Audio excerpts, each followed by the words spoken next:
Здравствуйте! В эфире телеканала «Итоги дня», в студии Надежда Саханская. Коротко о главных событиях. Пассажиры рейса Среднеколымск-Черский получили химические ожоги. Авиакеросин попал на сиденье воздушного судна. Обстоятельства выясняются.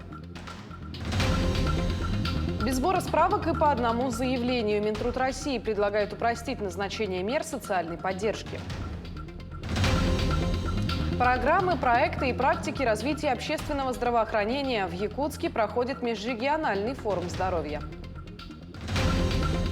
Зеленый алмаз. Юные мирнинцы вступили в ряды зеленых пионеров. В Мирнинском районе впервые проводится ежегодное выездное заседание коллегии Министерства экологии. Тайная вечеря Христа с его учениками. Православные верующие отмечают сегодня Великий Четверг.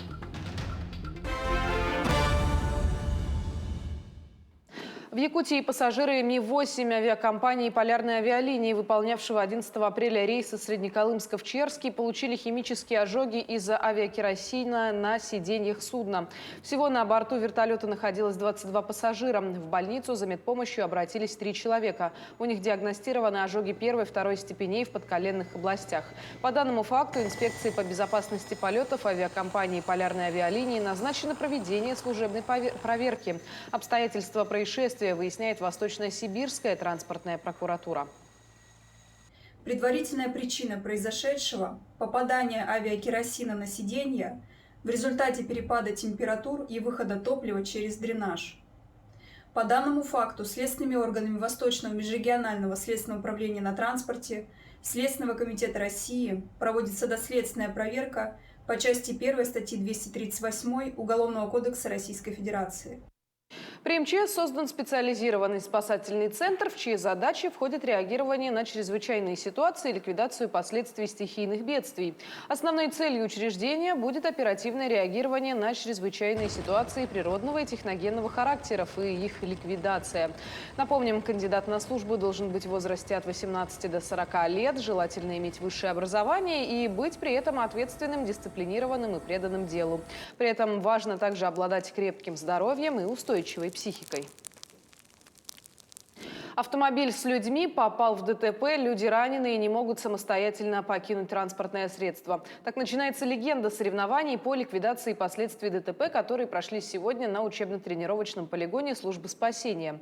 8 команд боролись за первое место. Кто справился с поставленной задачей быстрее других и при этом допустил меньше ошибок, расскажет Александр Хавренко.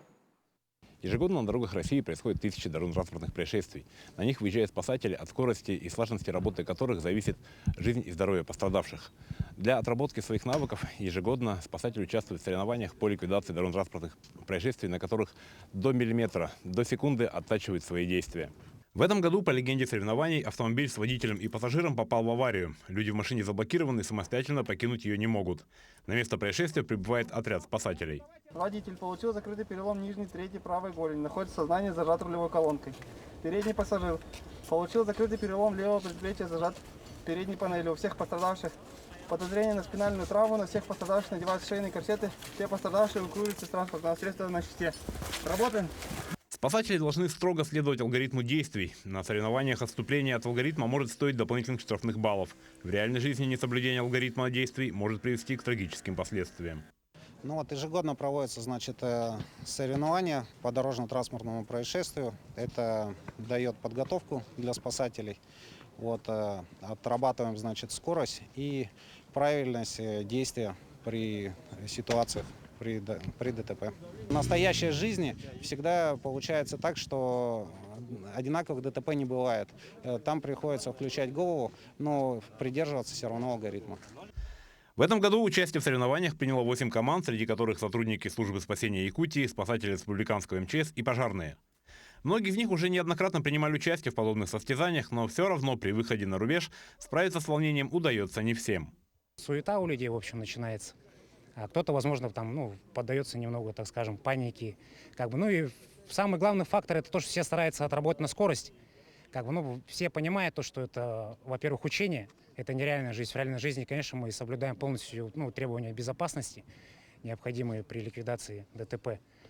И все уже ребята не первый год работают, все абсолютно готовы к выполнению любой поставленной задачи.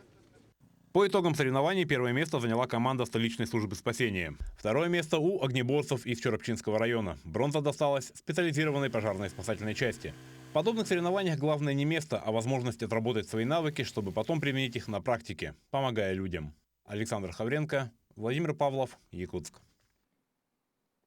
Минтруд предлагает упростить назначение мер социальной поддержки. Федеральную, региональную и муниципальную помощь россияне получат без сбора справок и по одному заявлению.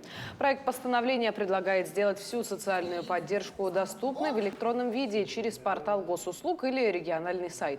Проект постановления разработан в дополнение закона, принятого в декабре прошлого года и устанавливающего единую процедуру получения социальных услуг в электронном виде. Закон вступает в силу с 1 января 2024 года, а новые нормы будут работать с января 2025 года. Комплексную реабилитацию в республике прошли 79 участников СВО и 115 членов их семей. Об этом сообщил замминистра труда и социального развития Якутии Афанасий Постников. На базе Республиканского социально-оздоровительного центра комплексной реабилитации инвалидов проводят обучение бойцов и переобучение. Заключают социальные контракты для открытия своего дела. Замминистра напомнил, что для прохождения курса реабилитации участники СВО и члены их семей могут обратиться в Управление социальной защиты по месту проживания.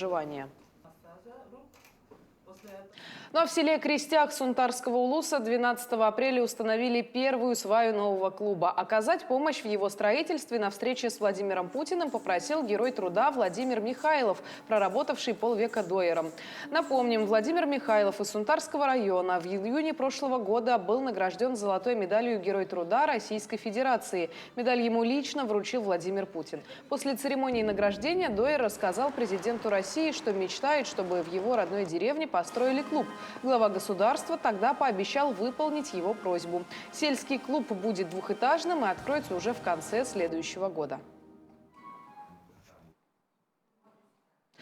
Ну а в Якутске проходит межрегиональный форум в рамках Всемирного дня здоровья и десятилетия здоровья в республике. Главная идея форума – это обсуждение проблем и мер по развитию общественного здравоохранения, рассмотрение успешных стратегий, программ, проектов и практик, а также обмен опытом. Подробности в следующем материале. Здоровое общество – основа процветания республики. Межрегиональный форум под таким названием собрал на своей площадке ведущих российских и региональных экспертов. В течение 2 дней в рамках форума будут проведены пленарное заседание, дискуссионные площадки, круглые столы, а также мастер-классы. Цель форума – определение эффективных управленческих решений в контексте реализации политики, формирования здорового образа жизни и разработка предложений по совершенствованию системы управления здоровьем населения республики. На этой площадке обсудим прежде всего и постпандемийные наши проблемы, которые возникли, и те вызовы, с которыми вновь встречается здравоохранение. Хотелось бы сказать, что организаторами конференции является Министерство здравоохранения Республики, Центр профилактики, которые уже на базе опыта, который у них есть, многолетний, сегодня представят лучшие практики и выработают позиции, направленные на то, чтобы улучшить нашу систему здравоохранения. Участники рассматривают вопросы укрепления общественного здоровья, здоровья семьи как основа государственной политики. Также поднимают темы работы по формированию здорового образа жизни в школах, влияние производственных факторов на здоровье человека. Ответственность за свое здоровье каждого жителя нашей страны – это должно стать нормой жизни. То есть не уповать только на систему здравоохранения там, или еще на кого-то другого. Да, естественно, начать прежде всего с себя. Цель данного форума, конечно, это обратить внимание на свое здоровье, здоровье общества, ну и так далее. По итогам форума будут намечены главные направления работы. Одним из значимых проектов будет сотрудничество с другими регионами. Мое приглашение было сюда связано с реализованным уже у нас в Алтайском крае проекте «Мужское здоровье». И, естественно, я не мог не откликнуться на это приглашение и приехать познакомиться лично с коллегами. Мой приезд был и популяризации данного проекта «Мужское здоровье». И вторая цель – это, конечно, знакомиться. И мы уже наметили много совместных проектов и планов. Напомним, по указу главы республики Айсена Николаева в Якутии с 2021 по 2030 годы объявлено десятилетием здоровья. А главной задачей декады является вхождение Якутии в клуб 80+, регионов с наибольшей общей продолжительностью жизни. Власий Сергеев, Лилия Уваровская, Павел Пахомов, Якутск. В республике продолжается действие региональной меры поддержки выплаты капитала «Дети столетия». Средства направлены на улучшение жилищных условий, приобретение транспорта, получение образования ребенком и оказание высокотехнологичной медицинской помощи. На что еще можно потратить выплату и как ее получить, расскажут наши коллеги. В 2022 году отмечалось столетие республики. К этому юбилею было приготовлено много государственных программ поддержки, одна из которых – целевой капитал «Дети столетия». Каждой семье, в которой произошло прибавление, вручили сертификат на 100 тысяч рублей. Те, кто не успел воспользоваться им в 2022 году, в 2023 уже получили проиндексированную поддержку в размере 105 тысяч рублей. Можно использовать целевой капитал на улучшение жилищных условий, приобретение транспортного средства, на получение образования ребенка или оказание ребенку высокотехнологического медицинской помощи и размещение денежных средств во вкладах кредитных организаций. Можно счет открыть на ребенка. И семейный отдых внутри Российской Федерации можно использовать. Начиная с 2023 года мы еще дополнили этот перечень газификации индивидуального дома. В семье Зауры и Яны Бабаевых в прошлом году появилась маленькая Элина. Несколько кликов на сайте, и сертификат «Дети столетия» оказался в распоряжении родителей. Элина у нас родилась 6 сентября 2022 года. Папа у нас сразу же оформил свидетельство о рождении, и мы тут же подали на все выплаты. Большое спасибо Айсену Сергеевичу Николаеву, нашему главе республики, о том, что позаботился о наших маленьких малышах и сделал такой хороший подарок к столетию республики. Это целевой капитал. Мы им распорядились следующим образом. Мы сделали ремонт дома, уже практически доделали, то есть осталось совсем чуть-чуть, и деньги получили в этом году. Сумма получилась 105 тысяч рублей, это проиндексированная сумма. Ремонт, да еще в нескольких комнатах, мероприятие весьма затратное. Но деньги целевого капитала позволили закрыть часть запланированного бюджета. Делали комнату детскую, делали комнату старшего ребенка, делали кухню. Получается, меняли покрытие на полу, меняли обои, сразу потолки поменяли. Установили еще дополнительно кондиционеры. Сумма, да, большая была, но 105 тысяч тоже в наше время деньги, и частично закрыл ремонт. На сегодняшний день принято 12 433 решения о назначении сертификата «Дети столетия». И уже 2 с лишним тысячи семей воспользовались деньгами, полученными от республики. Александр Хавренко, Павел Пахомов, Якутск.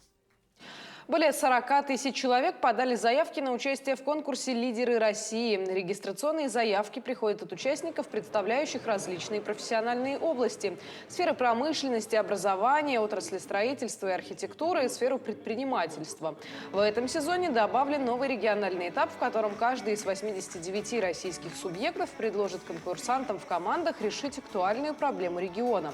В числе главных призов – грант в размере 1 миллиона рублей на обучение и возможность встретиться с наставником из числа ведущих российских управленцев. Шкатулки, магниты, цветочные горшки, резные лавочки, столы и стулья – все это работы ленских умельцев. Работы молодых людей уже пришлись по вкусу ленчанам, их список клиентов постепенно растет. О том, кто создает резные фигуры из дерева, наш следующий сюжет. Дело мастера боится. Именно такая русская пословица приходит на ум, когда смотришь на фотографии готовых изделий, которые сделаны из дерева руками молодых людей Яны и Дархана. Резные картины, рамки для фотографий, магниты, шкатулки, столы, стулья и лавочки. Каждый предмет не просто особенный, он выполнен мастерами, увлеченными своим делом. Цветочницы всякие, эти узоры. Потом что-то мне понравилось делать и начал потом начал делать кресло-качалки, всякие узоры такие. Потом тут переехал, всем понравился, хотят заказывать. И начал делать. Как рассказывает сам Ян, в изготовлении изделий из дерева он ушел с головой. Хотя совсем недавно он и представить себе не мог, что жизнь его сведет с творческой профессией. Заниматься ремеслом мужчина начал в прошлом году. В помощники себе взял своего 17-летнего брата. Сегодня вдвоем они создают настоящие шедевры. Много чего делаем, с дерева все. Можем что делать, все делаем. Стулья делаем, реставрируем. Всякие там полочки старые. Сейчас хотят все, старые вещи реставрировать и ставить. Тоже делаем. Шкафчики реставрируем. Все, что старые, можем реставрировать. Работают мастера с деревом, часто используют фанеру. На стене висит множество трафаретов. Выбрать для своего изделия заказчики могут любой. Оригинально подходят мастера и к покрытию своих работ. В запасе у умельцев морилки, краски, блески. Как признается Ян, творческая атмосфера царила с детства в его доме. У меня родители занимаются. родственники все по дереву работают из-за этого. Ну, не знаю, я что-то сам начал делать, нигде не учился, сам чисто, хобби. Дархан – правая рука своего брата. Изначально он только помогал родственнику, а сегодня молодой человек и самостоятельно может сделать любую вещь. Тоже режу, варю металл, ножи делаю. Мы сейчас сделаем для себя мангал. Здесь скелет уже все построено. Осталось мангал поставить, столики и полочки. В копилке у молодых людей десятки работ. Ленчане уже оценили творчество умельцев и с удовольствием заказывают им изготовить не только предметы интерьера, но и просят сделать мебель по индивидуальному проекту. Я хотела именно столик журнальный, ну, по своим размерам, так что у меня вот муж высокий, и все эти столики для меня не подходят. Ну, и сделала так, как я хотела, и они мне прям идеально его сотворили, я могу даже так сказать. Творческая жилка в крови молодых людей не дает им остановиться на достигнутом, а только подзадоривает ставить перед собой новые цели и задачи. В планах у ребят масштабные работы, о которых пока они не хотят рассказывать, но обязуются показать их по завершении. Также со своими идеями к мастерам может обратиться и каждый желающий. Молодые люди с удовольствием помогут воплотить резные идеи в жизнь. Светлана Балеева, Александр Альчук, Ленск. На нашем телеканале продолжаются съемки в рамках проекта «Весна на НВК». Сегодня рано утром съемочная бригада выехала в Алданский район. Прямо сейчас с нами на связи мои коллеги Светлана Амосова и Юрий Осипов. Коллеги, добрый вечер. Как прошел первый съемочный день? Какой материал вы подготовили для телезрителей? Надежда, добрый вечер. Приветствую всех с поселка Ленинский Алданского района. Да, сегодня утром мы выехали с большой бригадой с Якутска и приехали уже в обед и сразу начали рабочий процесс. Мы приехали сюда с корреспондентами новостного блока, телеведущие специальных проектов и с руководством канала. Сегодня мы отсняли очень интересные материалы для специальных проектов, для новостей, и поговорили с очень интересными людьми. В том числе вот мы побывали в поселке Ленинский на горнолыжной базе, также съездили в поселок Якакут, где проживает всего 1 человек. Все материалы мы будем выдавать уже со следующей недели, и можете следить за новостями и в целом за телеканалом. Также с нами приехал врачебный десант в количестве 5 человек. Они в течение 2 дней осматривают жителей Ленинского поселка. Ну, Юра, чем тебе запомнился Ленинский? Что ты можешь рассказать? Да, Света, спасибо. Мы за сегодняшний день побывали в детском саду, где его воспитанники показали нам целую постановку. Ребята очень талантливые, нам очень понравилось. Мы провели там очень много времени. Также мы побывали на занятиях юнормейцев, которые готовятся к соревнованиям в Хандыге, и побывали на тренировке секции по ММА. А сейчас рядом с нами находится директор центра досуга поселка Ленинский, которая готова рассказать нам, чем живет поселок. Мария Васильевна, здравствуйте. Расскажите, пожалуйста, насколько активное население в поселке? Здравствуйте. Мы очень ждали вас, когда вы приедете. Наши жители очень активные, у нас очень талантливые люди. В нашем центре досуга всегда занимаются люди, спортивные секции работают, театральные секции работают, вокальные, хор «Поющая душа». Мы говорим вам спасибо большое, что вы к нам приехали, что вы много сняли про нас, очень много сюжетов про наших знаменательных людей, знаменитых людей, да, и поэтому в следующий раз приезжайте еще, потому что времени очень было мало, мы не отсняли всего, чего хотели вам показать, своих мастеров еще, вот, и спасибо большое. Вам большое спасибо, Мария Васильевна. Как сказала Мария Васильевна, мы отсняли сегодня знаменательных людей, замечательных людей поселка Ленинский, но помимо этого мы отсняли и знаменательные места этого поселка. Сейчас мы на этом завершаем свой прямой эфир и прощаемся с вами. Надежда, я передаю слово тебе. Что ж, благодарю. С нетерпением ждем интересных материалов в эфире. Напомню, с нами на связи из Алданского района были мои коллеги Светлана Амосова и Юрий Осипов. Ну а мы продолжаем. Православные верующие отмечают сегодня Великий Четверг. Его еще называют Четвергом Пасхи. Христиане вспоминают Тайную вечерю Иисуса Христа с его учениками. В Преображенском соборе Якутска также прошла насыщенная программа богослужений. О значениях таинств узнавала Марфирина Алексеева. Красивые службы Великого Четверга погружают нас в события, происходящие 2000 лет назад. Именно в Великий Четверг верующие стремятся исповедоваться и причаститься, потому что именно в этот день Иисус Христос установил таинство причащения. К причащению приступают после исповеди грехов. Сам обряд заключается во вкушении церковного хлеба и вина, символизирующих тело и кровь Христа. Таким образом, верующие объединяются в единое целое. После совершается обряд омовения ног. Это тоже воспоминание евангельского события, когда после Тайной вечери Иисус Христос омыл ноги своим ученикам. Это была ближневосточная традиция, что рабы мыли ноги уставшим своим господам, уставшим, с запыленными ногами. А что делает Иисус Христос? Он говорит: вы все должны служить друг другу. Вы мои ученики, вы мои воспитанники, да? Я старше среди вас, но я сам вам служу. И вот это пример для каждого христианина. Что будет происходить? Архиепископ Роман, архиерей, это самый старший священник в епархии, будет омывать ноги символическим образом священникам, которые, казалось бы, его подчиненные. И это вот такой пример всем из нас, что мы должны быть готовы послужить своему ближнему, даже тому, кто стоит как бы иерархически ниже нас.